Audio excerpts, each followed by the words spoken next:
Hey, good morning. Good morning. Welcome to Swahili Sunday. And if you are joining after the fact, thank you for listening. Today, I've got all kinds of information. We're going to be talking about travel. Got some travel hacks that are also coming out in tomorrow's blog post, which this video will also be on the blog, so you can listen to that as well.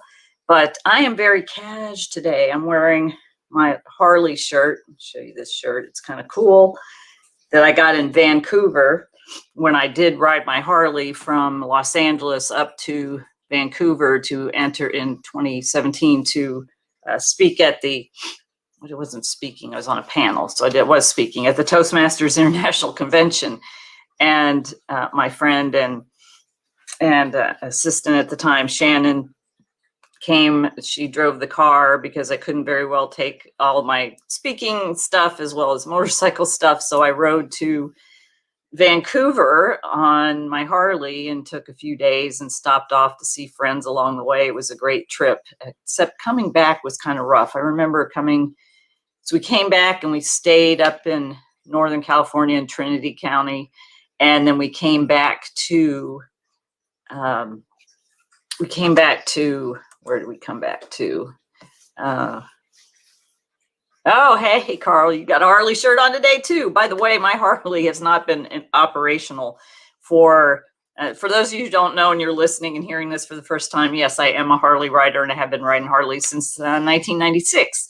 So the problem was that my back was injured. My back was going out constantly. And I thought really it was so bad that I thought I was going to have to sell my bike because it was all across here and all down here. And you can't ride a bike. There's something called a lifesaver when you're riding.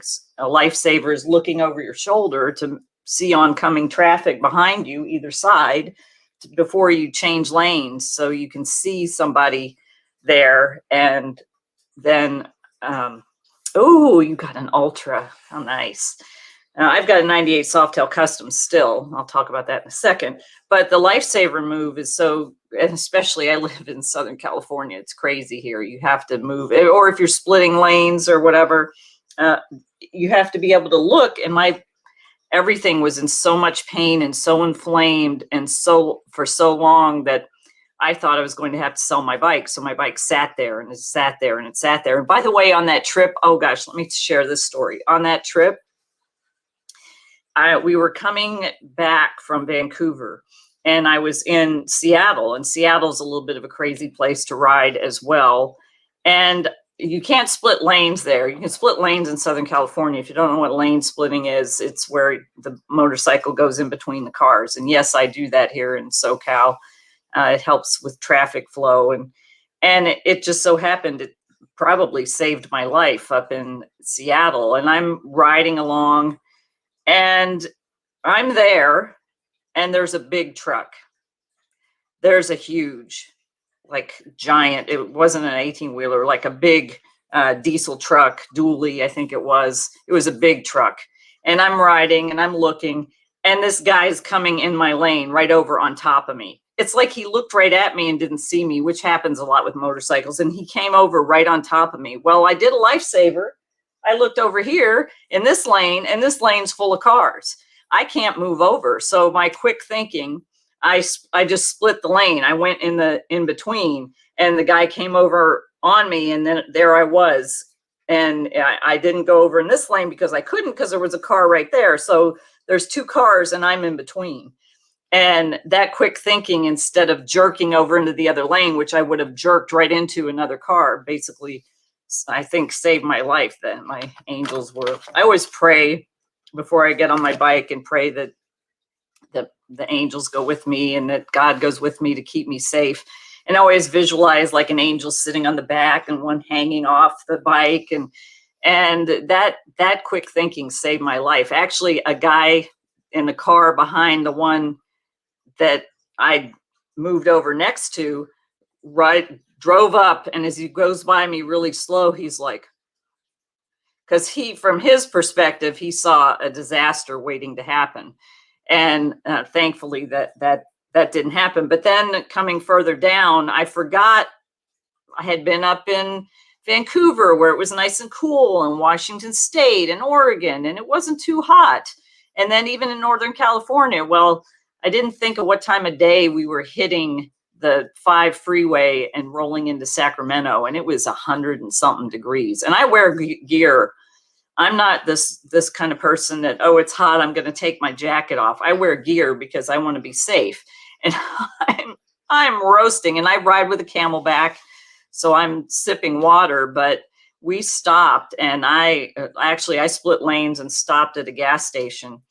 And I had to go inside and sit there. I almost had heat stroke. I was so hot. It was so ridiculous. So that I made a decision for the next morning to get up at 5:30 and ride home, because I wasn't going to get stuck in that heat again.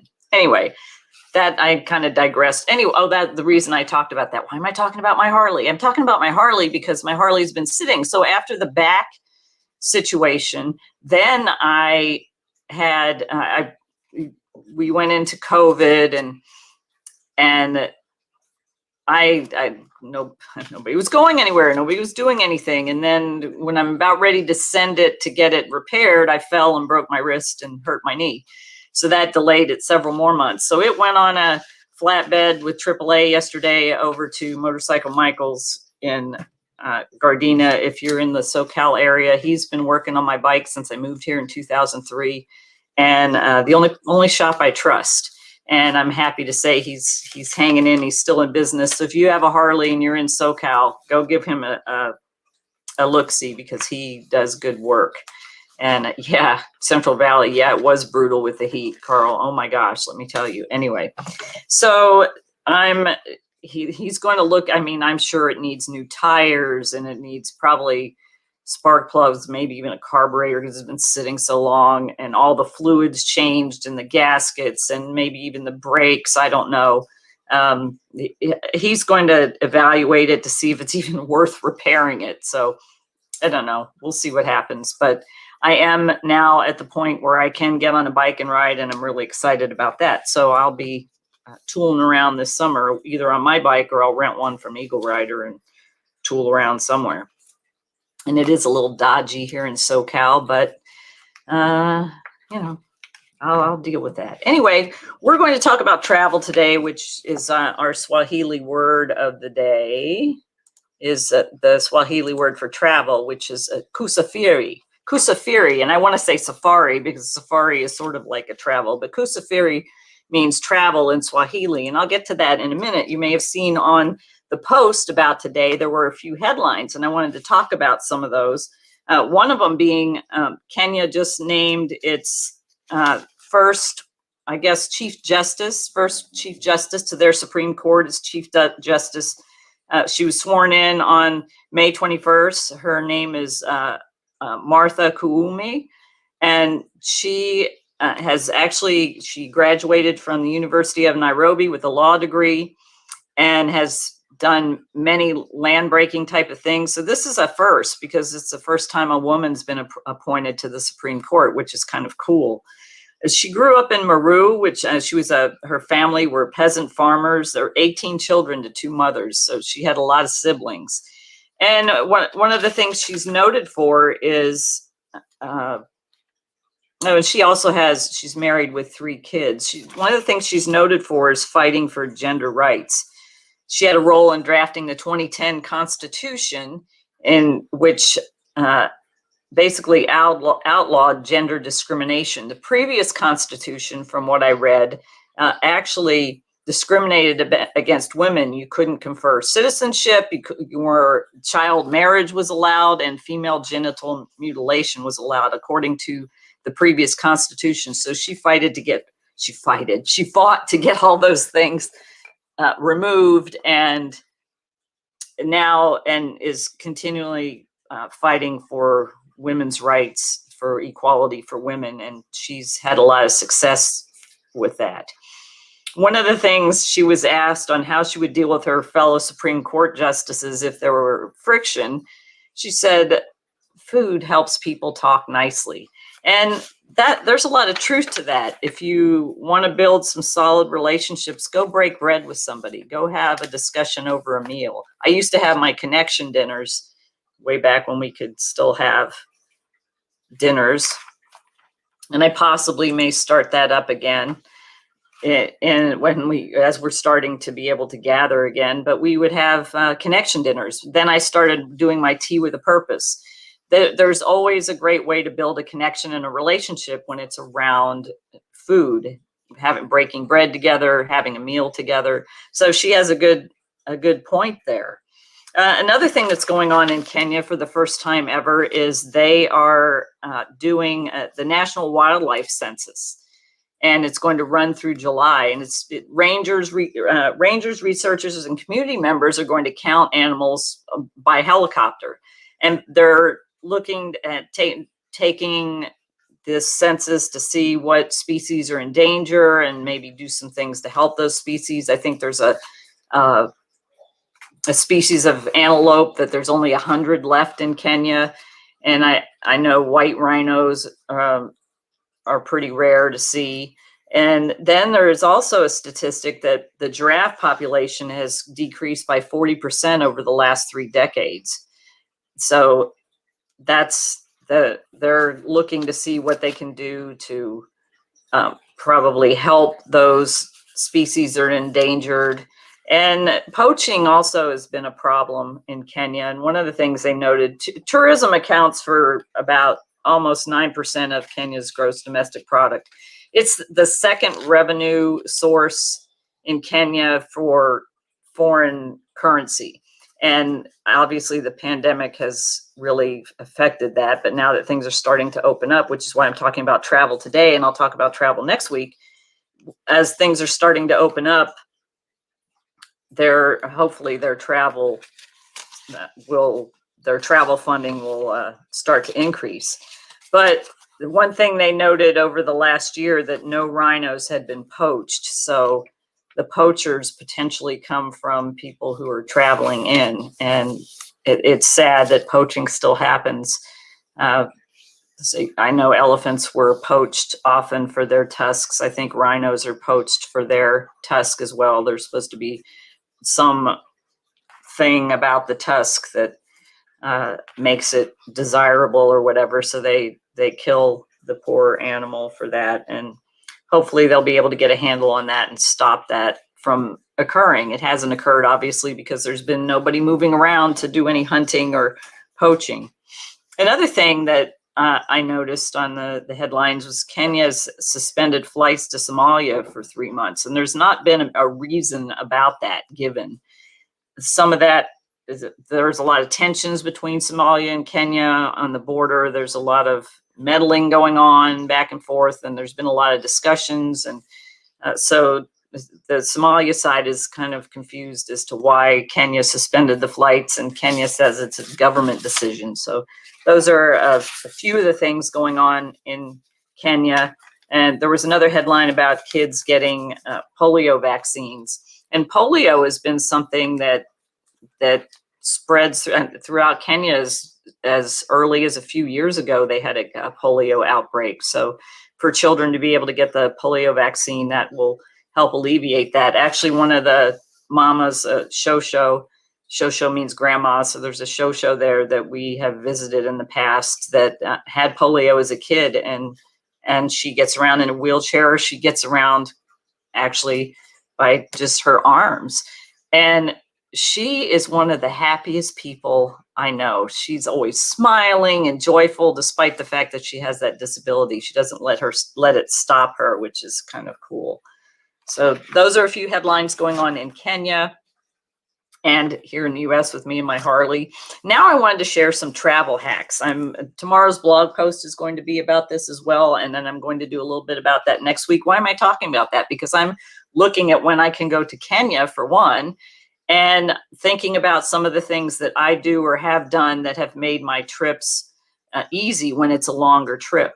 And some of these hacks you may know of, some of these you can use even if it's on a short trip, but these are things that have worked for me that make my travel less stressful. And I've been traveling a long time, 23 years in the military. We deployed a lot of places. I've been on military contracted aircraft. I've been on cargo planes. I've been on all kinds of interesting things. And there's only a certain amount of stuff you can take on those. So we learned some hacks early on, even before some of the things like packing cubes, which I'm going to talk about, came out.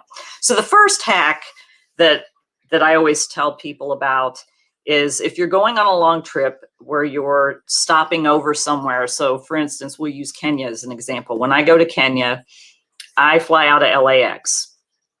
If it was on the East Coast, it would cut off about 5 hours, but I fly from LAX to Europe and then Europe to Kenya. When I leave LAX, it's 10, 11 hours flight, but then also you think about, you have to show up 2 to 3 hours early and then to travel to the airport. So you get up, you take a shower, you go to the airport, you're there 2 to 3 hours, you check in, you get on the plane, you fly, you get off, you go to your next flight, you get on, you fly again. It's more than 24 hours worth of travel, and it can be exhausting. The first time I did that, I was absolutely exhausted and worn out. Of course, you have jet lag. That's another thing you have to work through. But if you can do something to help yourself feel refreshed, you will feel a lot better traveling, and you'll feel a lot better when you get there. And this hack that I've done several times has made it so I've felt great. What I do is I usually go through Amsterdam. I've done it through London too, and there's also one in Paris, and I'm sure other airports have airport hotels. And the one will be staying at normally when I go through Amsterdam, or have stayed at, there's 2 of them there, and there's Mercure and Yotel.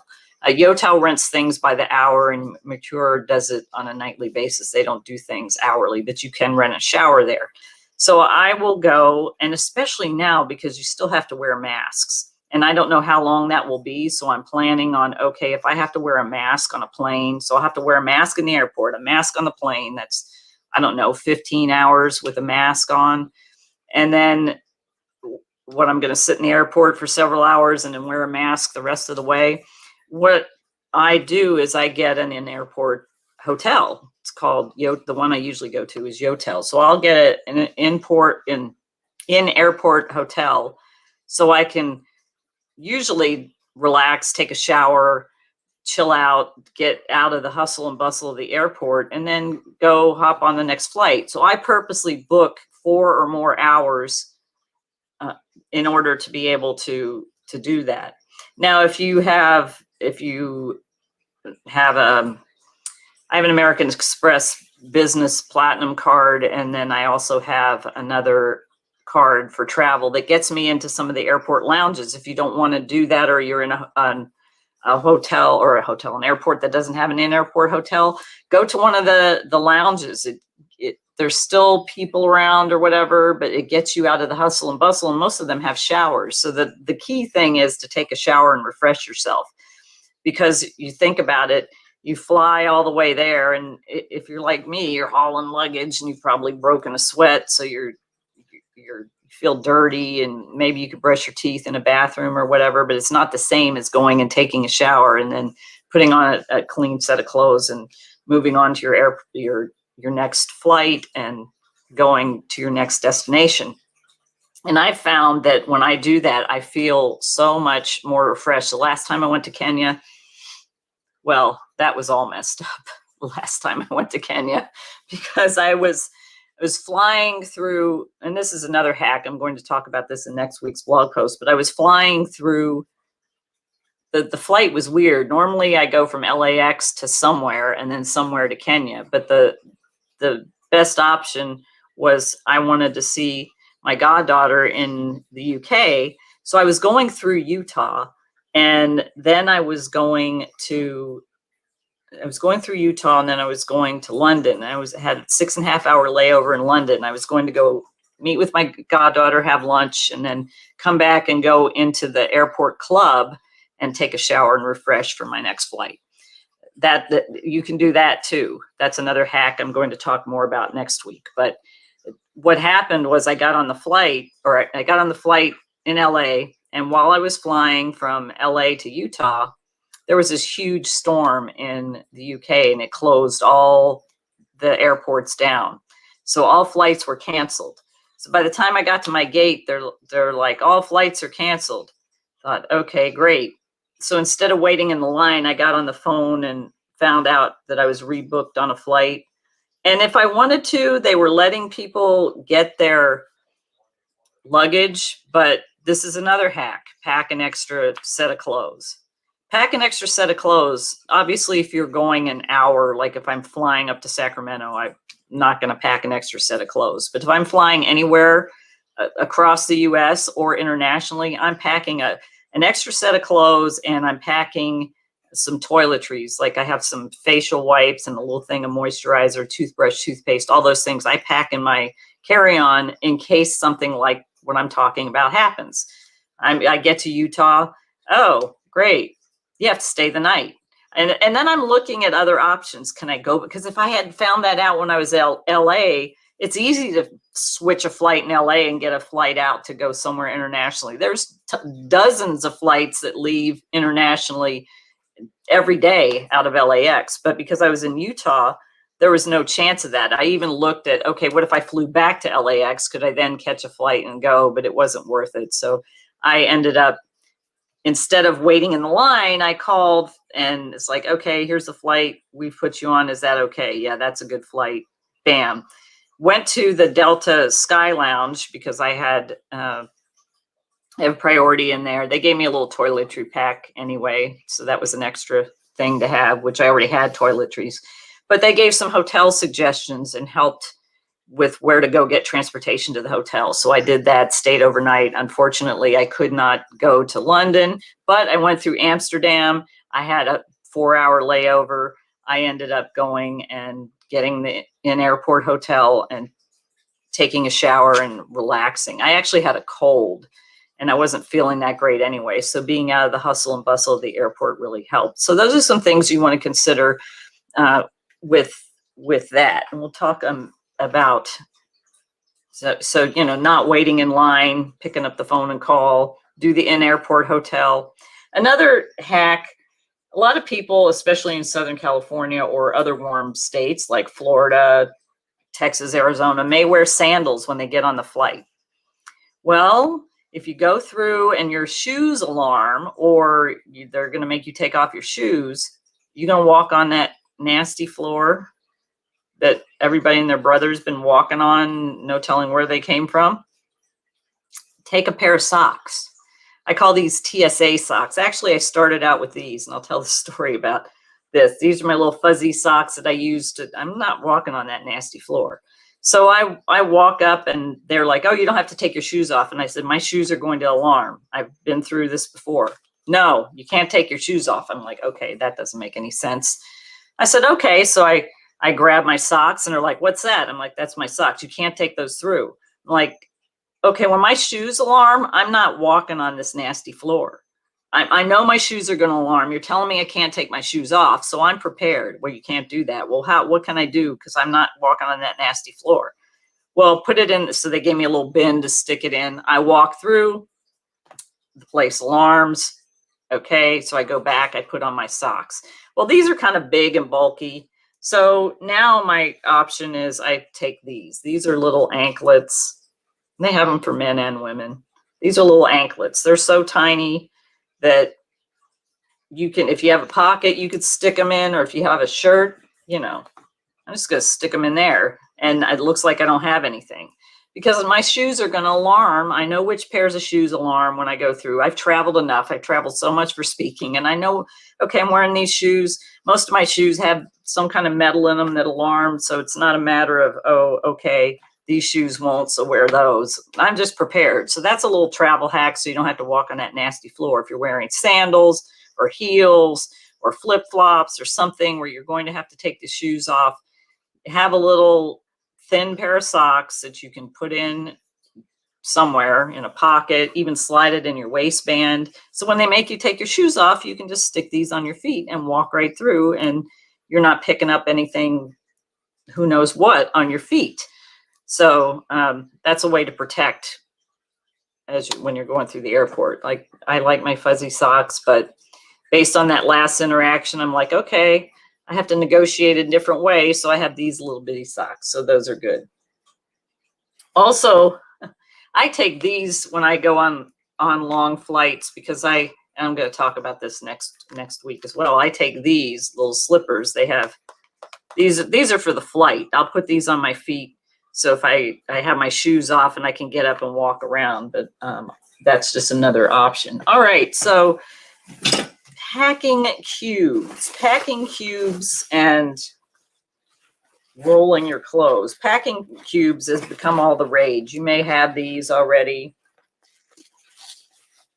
I have a packing cube. What is happening? Why won't it unzip? I haven't used them in so long, it doesn't know how to open. So these are packing cubes, and they come in different sizes and different shapes. I have ones like this. It has a little handle on it, and they're all see-through. There's the ones like this. This one's kind of wide. I have a bunch of different kinds of packing cubes in different sizes, and they all have little netting, so you can see what you're packing, and it helps to secure your clothes. And then I have one like this that doesn't have a thing on it that I use for dirty laundry. So I have a separate one that I use for dirty laundry, and it's funny. There's this little bitty tiny one. I don't know what that's supposed to be for, but so I have various shapes and sizes of packing cubes. This helps you organize your things in the suitcase. You can put them by outfit, or you can put them by type, like you have your underwear and your beach clothes and your pants and your sweatpants. You can get them at any travel store or on the dreaded Amazon. And they come in different shapes and sizes. This is one size, but I have some that are bigger than this for bigger clothes. Now I realize things like suits and like my dresses for speaking, I don't roll those. I usually fold those nicely. I usually have the packing cubes, and then I put that on top so that doesn't get wrinkled. But if you don't have packing cubes, a lot of people just, what did I see? I saw some video where, I don't know if it was one of those contest shows or something, and it's like, oh, okay, everybody has to go. And oh, I know what it was. It was a show where they had sent a couple of kids that were teenagers that were misbehaving. They had sent them to a different house to work on their behavior. So the one kid's neatly folding his clothes, and the other girl's like stuffing all her stuff in there, and she's sitting on the thing. A good way to do that if you don't have packing cubes is to roll your clothes. Now this is my military jacket. You see how nicely it's rolled. Now I learned this hack in the military because you have a duffel bag, or you have one suitcase that you can bring if you're going on certain places. You can only bring certain things. And this is a way where you can get a lot of things in your suitcase. You can roll it, because if I were to fold this, all right, so let me show you how this kind of works. I'm going to do a video of this later. This is a pretty big jacket. You saw how tightly I had it rolled up. Now, if I folded it, this jacket has a lot of cat hair on it. If I folded it and put it in there like that, look how much room that takes versus the way I had it rolled up. Rolling it up makes it tighter. So that's a way to get more things into your suitcase if you don't have packing cubes. You just roll them. Even t-shirts, socks can be rolled up, underwear. Actually, we got taught in basic training you had to fold your things a certain way, and we had to roll our underwear and things like that. It was very interesting. I didn't understand then why we were getting taught those things, but when I was deploying places and going temporary duty, I understood that after a while.